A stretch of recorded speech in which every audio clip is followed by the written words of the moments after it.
Hello there and welcome to this week's episode of Newsdesk, the weekly video game news show from TheSixthAxis.com.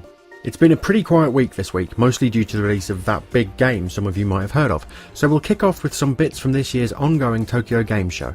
Sony has sort of confirmed a new project from Japan studios Team Gravity. There's no name for now and only a short teaser to go on, but it does appear to be a Vita-bound follow-up to 2012's Gravity Rush. Also coming to Vita is Monster Hunter Frontier G, a version of the subscription-based MMO entry in the series, also available on PC, 360, PS3 and Wii U. Don't hold your breath for a localization though. Capcom has previously mentioned that the costs of bringing any version of Frontier G to the West would be prohibitively expensive. Away from TGS, Nintendo has offered details on the Wii U versions of Wii Fit and Wii Sports. A month-long trial of Wii Fit U will be available to all those who own the existing balance board peripheral from November 1st. The Wii Fit Meter, a new wearable activity tracker that syncs with the game, will release alongside the trial, unlocking the full title for those who pick it up. The game and the meter together will be released in stores in December, while Wii Fit U can be picked up alone in February. Aside from Wii Fit, Wii Sports Club is a series of downloadable HD do-ups of existing Wii Sports minigames with online multiplayer and updated controls. £1.79 will grant you 24-hour access to all games, while permanent access to individual games will cost £8.99 apiece. Bowling and tennis are due on November 7th, while baseball, boxing and golf will arrive later. EA has announced that Andrew Wilson, previously executive producer of FIFA and then head of the company's EA Sports label, will be taking over the position of CEO previously held by John Riccitiello. Meanwhile, Sega parent company Sega Sammy have confirmed their purchase of the troubled Index Holdings, itself the parent company of Persona developers Atlus, for 14 billion yen. Blizzard have revealed that both the gold-based and real money auction houses will be removed from Diablo 3 in March, following their exclusion from the recent console ports of the game. And in sad news, former president of Nintendo Hiroshi Yamauchi has passed away aged 85.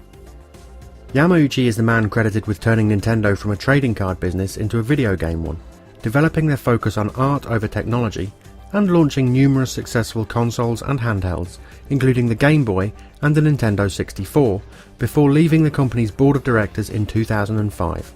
In happier news, EA has confirmed that the current-gen open beta for Battlefield 4 will begin on October 1st, while Xbox 360 remake Fable Anniversary has been pushed back to February of next year. A new Transformers game is in development of Fall of Cybertron and Deadpool developers High Moon Studios. Polyphony have said that Gran Turismo 6 fans will likely be waiting until after launch for a revamp of the series' oft-derided audio effect engine, and Sony have confirmed the new games heading to PlayStation Plus for October. Far Cry 3, Dragon's Dogma Dark Arisen, and Guyana Sisters Twisted Dreams for PS3, and Street Fighter Cross Tekken and Touch My Katamari for Vita.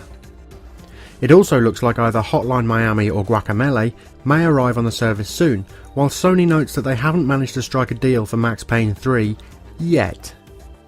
Time for some next-gen news desk. Sony has confirmed that the PS4 will launch in Asia in December, that's between the November Western launch and the February Japanese one, as well as confirming that the company will sell the console at a loss, hoping to make up for it with game sales and PlayStation Plus subscriptions.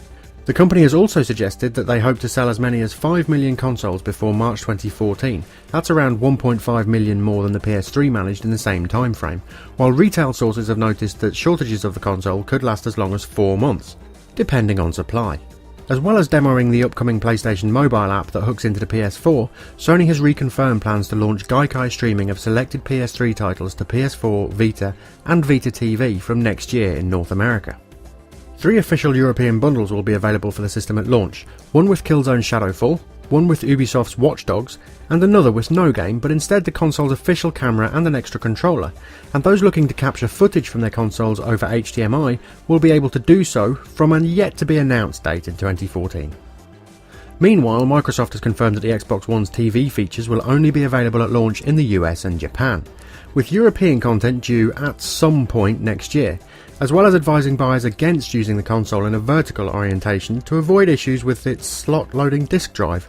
It's chart time and Saints Row is number 1 for another, and likely its last week.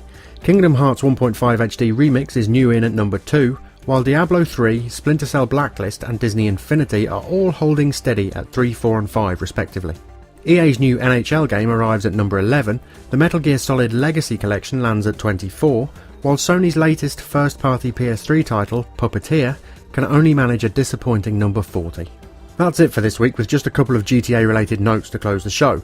2 free apps are now available on iOS, the game's manual and interactive map, as well as the game-linked iFruit app that allows you to train Chop the dog and order customised cars. The apps are due on Android and Windows Phone soon, with the manual also coming to PC and iFruit also due to arrive on PlayStation Mobile. Those who had issues downloading the PSN versions of the game or activating the codes for the Blimp pre-order bonuses on PS3 should also be able to access their content right now. That's it for this week's slightly lighter show. For all the latest in the world of gaming, head over to TheSixthAxis.com and follow us on Twitter and Facebook to get all that goodness delivered direct to you. We'll be back next week with more Newsdesk, but until then, thanks for watching.